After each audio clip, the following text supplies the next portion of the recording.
عرضی بیضوی کے شکل میں ہیں. آپ سوچ سکتے ہیں 1400 سال پہلے اس کتاب میں لکھا ہے کہ یہ زمین، یہ دھرتی اس جیوسفیریکل ان شیپ، عرضی بیضوی شکل میں ہے. پہلے انسان یہ سوچتے تھے یہ چاندنی جو ہے، چاند کی روشنی، یہ اس کی خود کی روشنی ہے. چند صدی پہلے ہمیں پتہ چلا کہ چاند کی روشنی، چاندنی اس کی خود کی روشنی نہیں ہے، یہ سورج کی لی ہوئی روشنی ہے، سورج کی منعکس شدہ ریفلیکٹڈ لائٹ ہے، بوروڈ لائٹ ہے. قرآن مجید میں اللہ سبحانہ تعالیٰ فرماتے ہیں سورہ فرقان میں، سورہ نمبر 25 آیت نمبر 61 میں، اللہ سبحانہ و تعالیٰ نے آسمان میں برج رکھے، تاروں کے جھنڈ، اور اس میں رکھا سورج جس کے پاس خود کی روشنی ہے، سلگتا ہوا چراغ، اور رکھا چاند جس کی لی ہوئی روشنی ہے. قرآن میں سورج عربی میں کہا گیا ہے شمس، اور اس کی روشنی کو کہا گیا ہے سراج، وہاج اور دیا، جس کے معنی ہے سلگتا ہوا چراغ یا مشال یا دیا. تینوں کے معنی ہیں کہ سورج کی روشنی خود کی ہے، اور چاند کو کہا گیا ہے قرآن مجید میں قمر، اور چاندنی کو کہا گیا ہے منیر یا نور.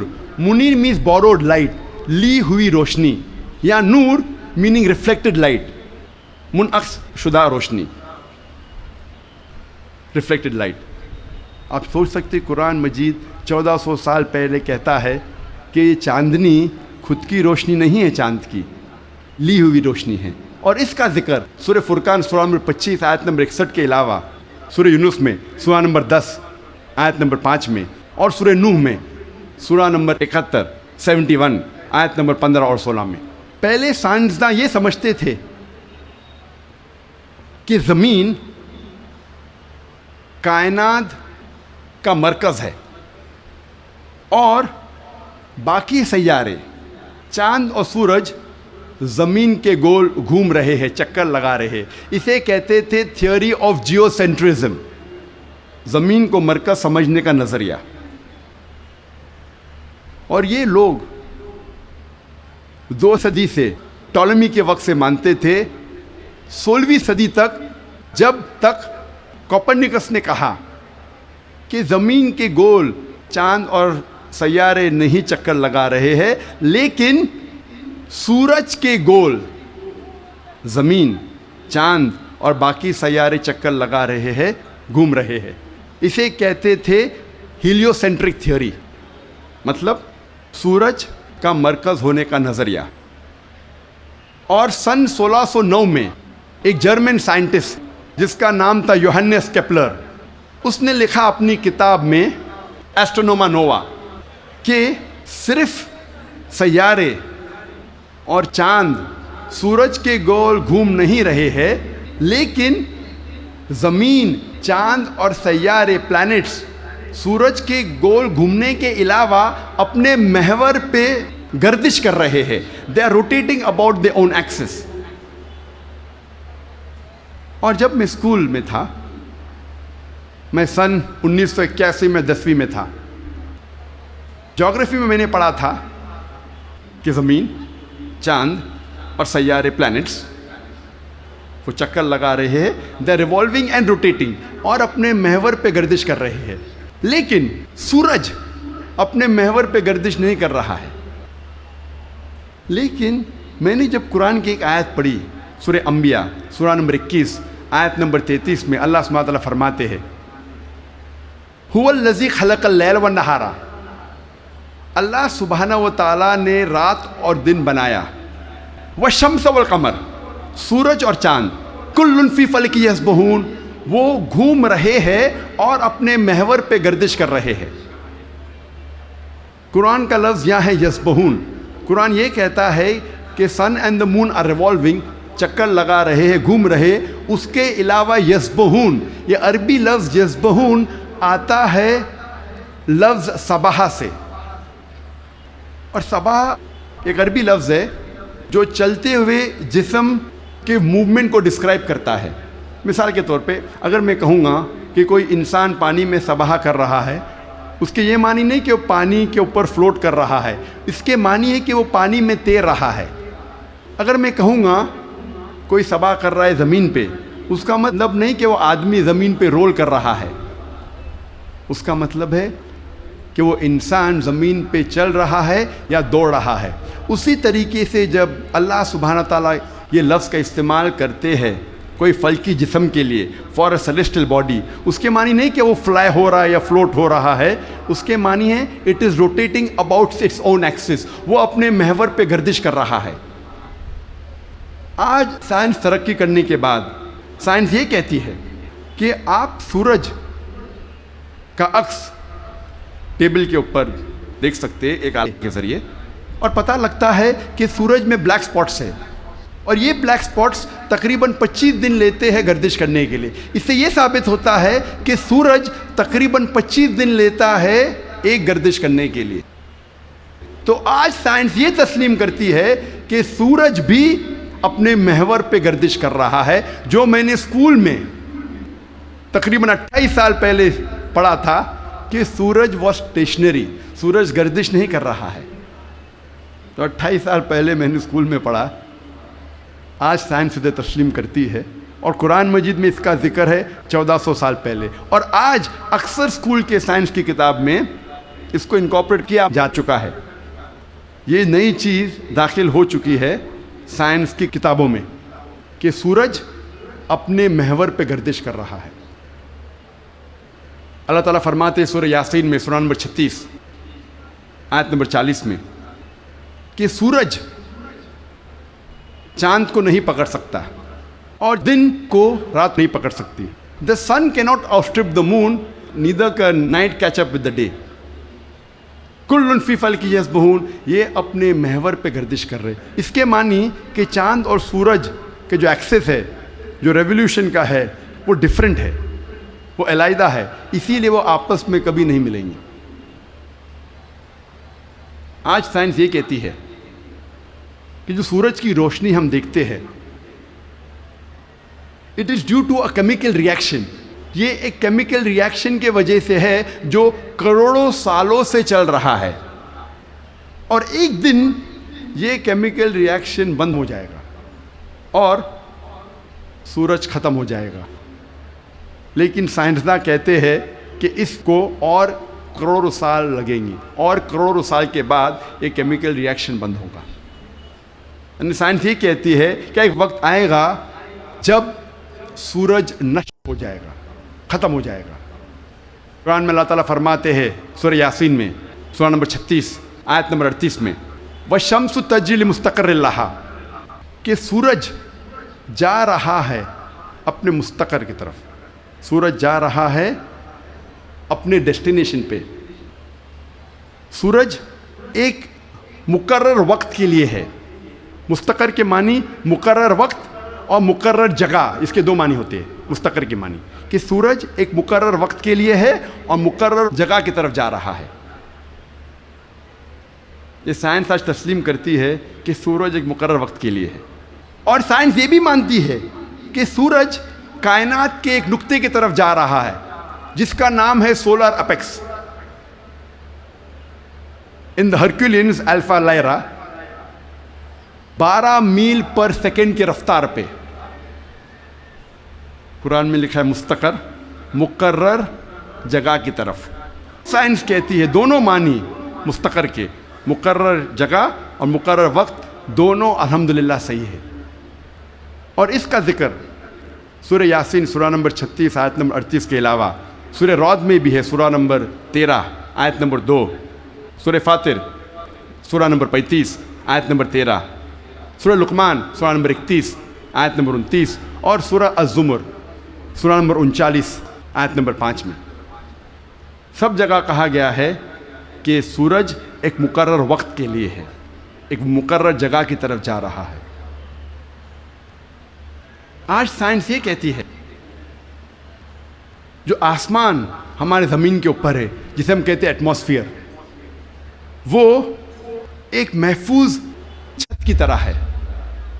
اور سائنسداں یہ کہتے ہیں کہ خطرناک rays like ultraviolet rays, X rays, یہ چھت، یہ ایٹماسفیئر ان خطرناک ریز کو زمین پہ آنے سے روکتا ہے، ورنہ زمین پہ جاندار چیز مٹ جائیں گی. قرآن میں اس کا ذکر ہے سورہ انبیاء میں، سورہ نمبر 21 آیت نمبر 32 میں، کہ اللہ سبحانہ و تعالیٰ نے آسمان کو ایک محفوظ چھت بنایا، اور پروٹیکٹڈ سیلنگ، اور کینوپی ویل گارڈڈ.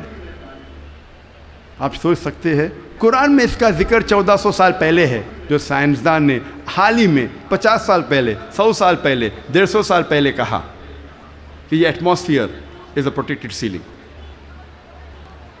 جب میں اسکول میں تھا تقریباً 28 سال پہلے، میں نے سائنس میں سیکھا تھا there are 3 types of matter, solid, liquid and gas. 3 قسم کے مادہ تھے، سالڈ، لکوڈ اینڈ گیس. آج سائنس یہ کہتی ہے کہ 3 مادہ، 3 اسٹیٹس آف میٹر کے علاوہ اور بھی ہے. ہم پہلے یہ سمجھتے تھے کہ آرگنائز ایسٹرونومیکل سسٹمز کے باہر، آرگنائز فلکیات کے باہر خلا تھا، ویکیوم تھا. آج سائنس کہتی ہے کہ انٹرسٹیلر اسپیس، سیارے کے بیچ مادے کے پل ہے، برجز آف میٹر ہے، جسے آج ہم کہتے ہیں پلازما، جسے سائنسداں کہتے ہیں 4th اسٹیٹ آف میٹر.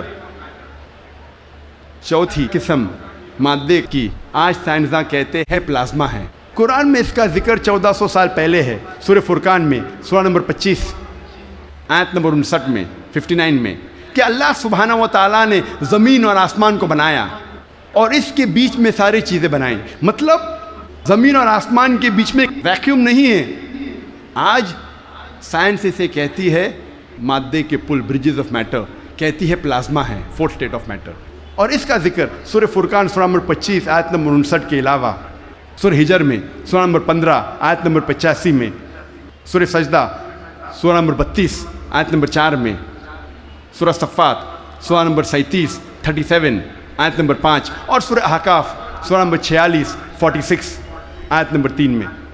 کئی جگہ لکھا ہے کہ اللہ سبحانہ و تعالیٰ نے زمین اور آسمان بنائے اور اس کے بیچ میں ساری چیزیں.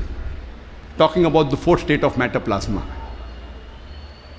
ایک مشہور سائنٹسٹ جس کا نام ایڈوین ہبل ہے، اس نے کہا تھا کہ کائنات پھیل رہی ہے، دا یونیورس از ایکسپینڈنگ. اور قرآن میں اللہ تعالیٰ فرماتے ہیں سورہ ذاریات میں، سورہ نمبر 51 آیت نمبر 47 آیت نمبر 47 میں، کہ ہم نے یہ کائنات بنائی پھیلتی ہوئی. عربی لفظ مؤسیونا، پھیلنا. اور آج سائنس اس کو تسلیم کرتی ہے کہ ہماری کائنات پھیل رہی ہے، our universe is expanding. کئی دشمن اسلام یہ کہیں گے، جو کرٹکس آف اسلام یہ کہیں گے کہ قرآن مجید میں فلکیات کا ذکر ہونا کوئی عجوبہ نہیں، نتھنگ گریٹ، کوئی بڑی بات نہیں ہے کہ قرآن مجید میں فلکیات کا ذکر ہے، کیونکہ عرب فلکیات میں ماہر تھے.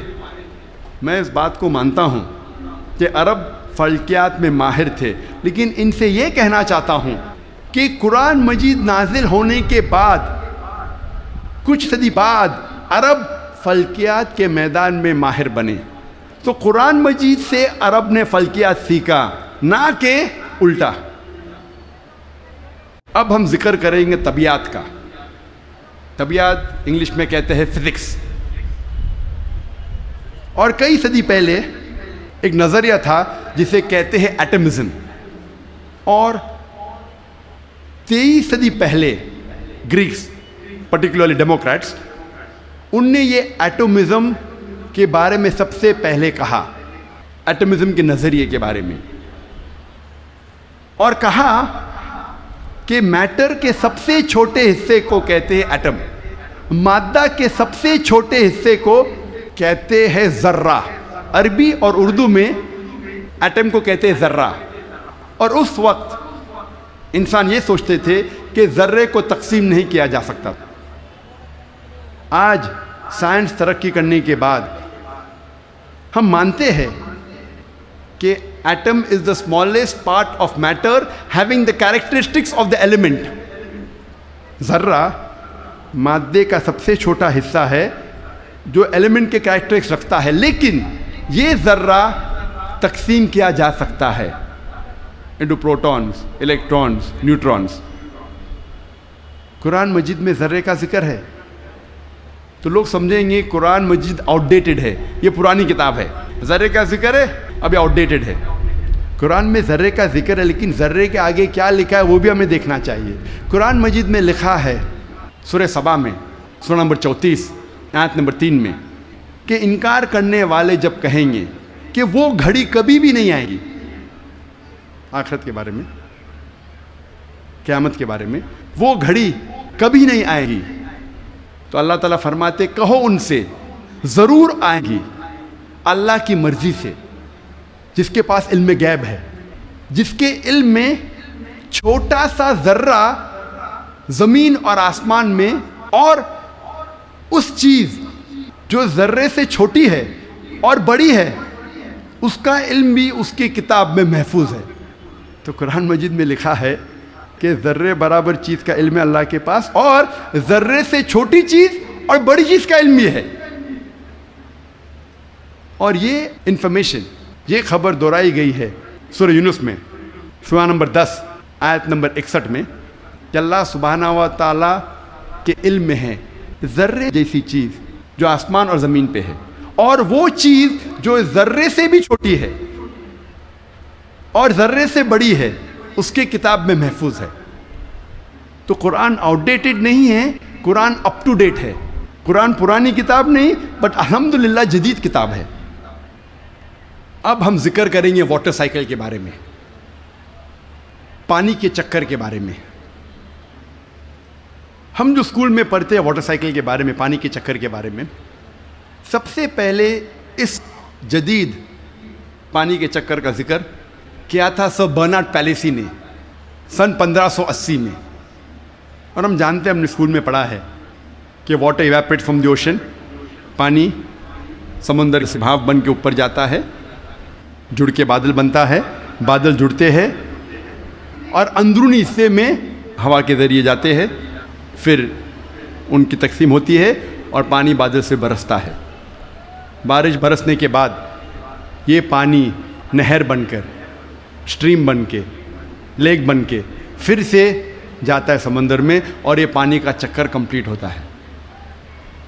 پہلے لوگ کو 16ویں صدی کے پہلے اس کا علم نہیں تھا.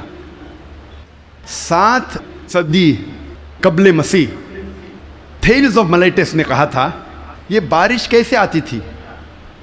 یہ جو اوشن کا سپرے ہے, سپرے آف دی اوشن, ہوا سے اٹھاتی تھی اور اندرونی حصے میں بارش جیسے برساتی تھی. یہ لوگ سمجھتے تھے بارش اس طریقے آتی تھی. لوگ کو یہ نہیں پتا تھا کہ زمین کے نیچے جو پانی ہے وہ کیسے جمتا تھا. کئی نظریہ تھے. لوگ پہلے سوچتے تھے کہ یہ ہوا کا دباؤ پانی پہ, سمندر پہ, پانی کو زمین سے نیچے لے جاتا تھا اور اس طریقے سے زمین کے نیچے پانی آتا تھا. لوگ پہلے یہ سمجھتے تھے at the time of Plato کے وقت کہ یہ پانی ایک خفیہ راستے سے واپس جاتا تھا سمندر کی طرف. سمندر میں secret passage, the great abyss known as the Tartarus at the time of Pluto. ایک خفیہ راستے سے پانی زمین کے نیچے سے جاتا تھا سمندر میں, اسے کہتے تھے گریٹ ایبس ٹارٹرس. اور یہ لوگ سمجھتے تھے 16ویں صدی تک. 18ویں صدی میں ڈیسکارٹس بھی اس بات کو تسلیم کرتا تھا, اور 19ویں صدی میں ایرسٹوٹل کا نظریہ بھی لوگ سمجھتے تھے صحیح ہے کہ viper was picked up and it condensed in mountain caverns which gave rise to underground lakes which was the source of water for the springs. یہ پانی کی بھاپ پہاڑ میں جم جاتی تھی اور پھر زمین کے نیچے بنتے تھے تالاب جو سپرنگز کو پانی دیتے تھے. یہ تالاب, انڈر گراؤنڈ تالاب جو ہے, سپرنگز کو پانی دیتے تھے. آج ہم جانتے ہیں یہ جو زمین کے نیچے پانی ہے یہ اصل میں جب بارش کا پانی گرتا ہے زمین پہ جو کریکس ہوتے ہیں اور سورسز کے ذریعے کریکس کے ذریعے یہ پانی نیچے جاتا ہے. قرآن مجید میں اس کا ذکر ہے سورہ الزمر میں سورہ نمبر 39 آیت نمبر 21 میں. اللہ سبحانہ و تعالیٰ آسمان سے پانی برساتا ہے اور زمین میں جس میں کریکس ہے اس کے ذریعے زمین میں پانی دیتا ہے, اور جو بوئی ہوئی زمین ہے وہ رنگ برنگی ہو جاتی ہے. It brings various colours of sown field. Allah تعالیٰ فرماتے ہیں سورہ روم میں سورہ نمبر 30 آیت نمبر 24 میں کہ اللہ سبحانہ و تعالیٰ آسمان سے بارش برساتا ہے اور مری ہوئی زمین میں جان ڈالتا ہے. اللہ تعالیٰ فرماتے ہیں سورہ مومنون میں سورہ نمبر 23 آیت نمبر 18 میں کہ اللہ سبحانہ و تعالیٰ پانی آسمان سے برساتے ہیں اور اس پانی کو جما سکتے ہیں اور اس پانی کو بہا سکتے بھی ہے. بہانے پہ قادر ہے. Allah can store the water as well as drain it. Quran میں ذکر آتا ہے سورہ طارق میں سورہ نمبر 86 چیپٹر 86 آیت نمبر 11 میں وَالسَّمَاءِ ذَاتِ الرَّجْ, that heaven which returns, وہ آسمان جو واپس دیتا ہے. ایک معنی وَالسَّمَاءِ ذَاتِ الرَّجْ کی ہے کہ جو ڈینجرس ریز ہے, ultraviolet rays, X rays, جو زمین پہ آنے کے پہلے آسمان اسے واپس پھینک دیتا ہے اس طرف. اس کے علاوہ یہ جو پانی کا بھاپ ہے, واٹر ویپرائز ہوتا ہے, بادل میں بنتا ہے اور پھر سے یہ آسمان اس پانی کو زمین پہ برساتا ہے. وَالسَّمَاءِ ذَاتِ الرَّجْ. اللہ تعالیٰ فرماتے سورہ الحجر میں سورہ نمبر 15 آیت نمبر 22 میں وی کاز فیکنڈیٹنگ ونڈز, ہم ہوا کے ذریعے بادل کو بھوجل کرتے ہیں. عربی لفظ لواقی, لقا سے آتا ہے, جس کا معنی ہے ٹو امپریگنیٹ, ٹو فیکنڈیٹ, برآور کرنا, بوجھل کرنا. ہوا بادل کو پولن گرینز کے ذریعے بوجھل کرتی ہے. It impregnates the cloud. اور دوسری وجہ ہے کہ بادل جب آپس میں ملتے ہیں دے کنڈینس, اس کے بعد پانی برستا ہے. قرآن میں اللہ تعالیٰ فرماتے ہیں سورہ نور میں سورہ نمبر 24 آیت نمبر 43 میں 43 میں اللہ سبحانہ و تعالیٰ ہوا کے ذریعے بادل کو چلاتے ہیں, لے جاتے ہیں, جینٹلی پشز دا کلاؤڈس. پھر یہ بادل آپس میں جڑتے ہیں, بڑے ہو جاتے ہیں, اس کے بعد پانی بادل سے برستا ہے. اللہ تعالیٰ فرماتے ہیں سورہ روم میں سورہ نمبر 30 آیت نمبر 48 میں اللہ سبحانہ و تعالیٰ ہوا کے ذریعے بادل کو ہلاتے ہیں اور لے جاتے ہیں اندرونی حصے میں. اس کے بعد بادل کو چھوٹے چھوٹے حصے میں تقسیم کرتے ہیں. اس کے بعد پانی بادل سے برستا ہے. قرآن مجید میں پانی کے چکر کے بارے میں گہرائی سے ذکر ہے, تفصیل سے ذکر ہے کئی جگہ. سورہ اعراف میں سورہ نمبر 7 آیت نمبر 57 میں, سورہ رعد سورہ نمبر 13 آیت نمبر 17 میں, سورہ فرقان سورہ نمبر 25 آیت نمبر 48 اور 49 میں, سورہ فاطر سورہ نمبر 35 آیت نمبر 9 میں, سورہ یاسین سورہ نمبر 36 آیت نمبر 34 میں, سورہ جاسیہ سورہ نمبر 45 آیت نمبر 5 میں, سورہ قوف سورہ نمبر 50 آیت نمبر 9 اور 10 میں, سورہ واقعہ سورہ نمبر 56 آیت نمبر 68 to 70, سورہ ملک سورہ نمبر 67 آیت نمبر 30, سورہ طارق سورہ نمبر 86 آیت نمبر 11. کئی آیتیں ہیں قرآن مجید میں جو تفصیل کے ساتھ ذکر کرتے ہیں پانی کے چکر کے بارے میں. صرف پانی کے چکر کے بارے میں اگر ذکر کرے گھنٹوں تک تقریر دے سکتے ہیں. صرف قرآن مجید میں پانی کے چکر کا ذکر. اب ہم تذکرہ کریں گے ارضیات کے بارے میں, جیولوجی. آج ماہرین ارضیات جیولوجسٹ یہ کہتے ہیں کہ زمین کا ریڈیس نصف قطر, ریڈیس اردو میں کہتے ہیں نصف قطر, وہ تقریباً 3750 میل ہے. اور جو اندرونی حصہ ہے زمین کا وہ سیال ہے, لیکوڈ ہے, ہاٹ لیکوڈ, گرم سیال, اور اس میں کوئی جاندار چیز جی نہیں سکتی. لیکن اوپر کا حصہ ہے وہ سالڈ ہے, وہ ٹھوس ہے، اور اوپر جو سپرفیشل ارتھ کرسٹ ہے، زمین کی سطح، ارتھ کرسٹ، یہ بہت پتلی ہے، تقریباً 1 سے 30 میل پتلی، صرف 1% سے کم، اور بہت سے امکان ہے کہ یہ زمین کی سطح ہل جائیں گی، ارتھ کرسٹ ول شیک۔ آج سائنسداں یہ کہتے ہیں due to the folding phenomena it gives rise to mountain ranges, ایک فولڈنگ فنومینا ہے جس سے پہاڑ پیدا ہوتے ہیں، اور اس پہاڑ کے وجہ سے زمین کی سطح کو استحکام ملتا ہے، اسٹیبلٹی ملتی ہے۔ قرآن مجید میں اللہ تعالیٰ فرماتے ہیں سورہ نبا میں، سورہ نمبر 78 78 آیت نمبر 6 اور 7 میں، ہم نے زمین بچھائی ہے، والجبال اوتادا، اور پہاڑ کو اوتاد جیسا بنایا ہے۔ اوتاد عربی میں کہتے ہیں کھوٹے کو، ٹینٹ پیگز، سٹیکس، میخو، اور ہم جانتے ہیں جب ٹینٹ پیگ کو زمین میں ہم ڈالتے ہیں، جب کھوٹے کو زمین میں ڈالتے ہیں تو اکثر حصہ زمین کے نیچے گڑ جاتا ہے، اوپری حصہ بہت کم رہتا ہے، 10% سے کم۔ جس طریقے سے آئس برگ پانی میں، برف کا گولا آئس برگ جب پانی میں دیکھتے ہیں صرف 10% پانی کے اوپر ہے، 90% سے زیادہ پانی کے نیچے، اسی طریقے سے پہاڑ جو اوپری حصہ ہم پہاڑ کا دیکھتے ہیں وہ کھوٹے جیسا ہے، میخو جیسا ہے، ٹینٹ پیگ جیسا ہے، اوپر کا حصہ بہت چھوٹا ہے، اکثر تقریباً 90% زمین کے نیچے ہے،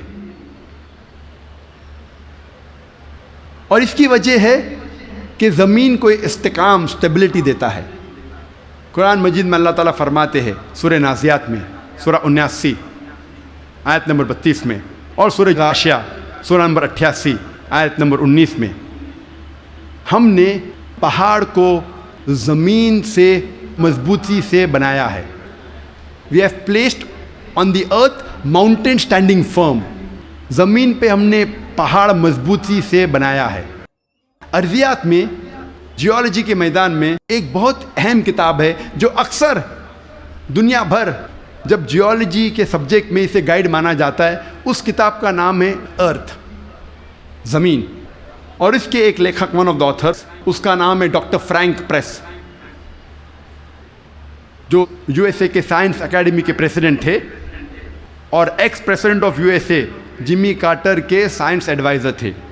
ڈاکٹر فرینک پریس ارتھ کتاب میں پہاڑ کا نقشہ بناتے ہیں اور دکھاتے ہیں کہ پہاڑ کے جڑ زمین کے نیچے ہے، ویج شیپڈ، اور لکھتے اپنی کتاب میں کہ پہاڑ کا اہم مقصد ہے کہ زمین کو استحکام دینا، to give stability to the earth, اور قرآن میں ہو بہو وہی ذکر ہے 1400 سال پہلے، سورہ انبیاء میں سورہ نمبر 21 آیت نمبر 31 میں، سورہ نحل سورہ نمبر 16 آیت نمبر 15، اور سورہ لقمان سورہ نمبر 31 آیت نمبر 10 میں، کہ ہم نے زمین پر پہاڑ جما کے رکھا ہے تاکہ زمین نہ ہلے۔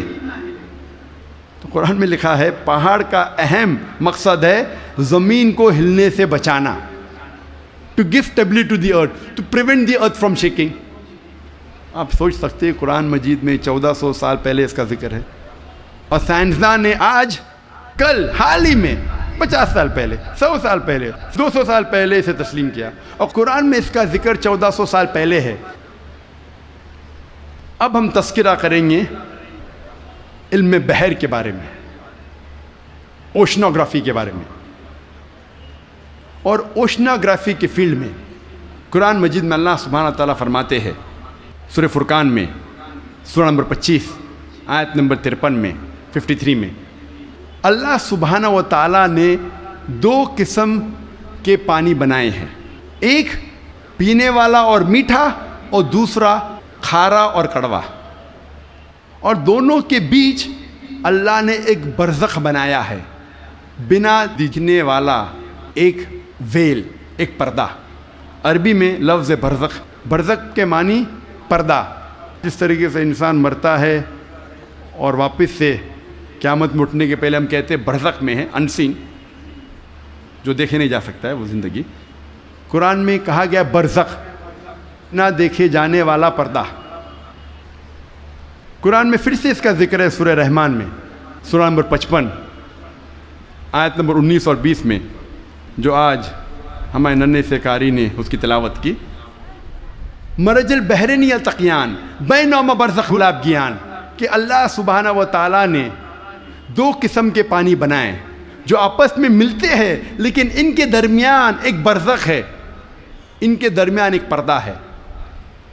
لوگ پہلے جانتے تھے کہ دو قسم کے پانی ہیں، کھارا اور میٹھا، کھارا پانی میٹھا پانی، لیکن مفسرین قرآن یہ نہیں سمجھ پاتے تھے اللہ تعالیٰ کیا کہنا چاہتا ہے جب کہتا ہے کہ کھارے اور میٹھے پانی کے درمیان برزخ ہے. پانی آپس میں ملتا ہے لیکن یہ ایک دوسرے سے گھل مل نہیں سکتا. کھارا پانی اور میٹھا پانی ملتا ہے لیکن ان کے درمیان برزخ ہے تاکہ ایک پانی دوسرے پانی میں مل نہیں سکے. تو مفسر قرآن یہ سمجھ نہیں پاتے تھے اللہ تعالیٰ کیا فرمانا چاہتا ہے.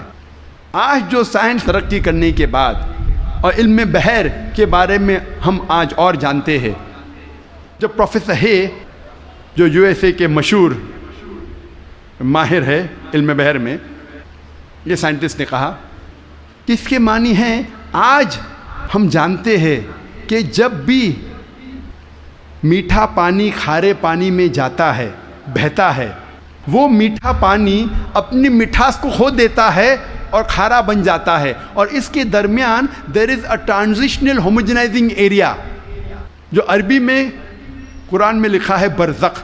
تو دوستو یہ تھی ہماری آج کی ویڈیو، امید ہے کہ آپ کو پسند آئی ہوگی. اس طرح کی دلچسپ اور لیٹسٹ ویڈیوز دیکھنے کے لیے ہمارے چینل کو سبسکرائب اور ویڈیو کو لائک ضرور کریں. ابھی تک کی ادھر تھے تو امید ہے کہ آپ کو ہماری ویڈیو پسند آئی ہو. آپ کے ذہن میں کوئی بھی سوال ہو ہمارے چینل کے حوالے سے یا ڈاکٹر ذاکر نائک کے حوالے سے آپ پوچھ سکتے ہیں، ہم آپ کو جواب دیں گے. آج کے لیے اتنا ہی، ملتے ہیں نیکسٹ ویڈیو میں. اللہ حافظ.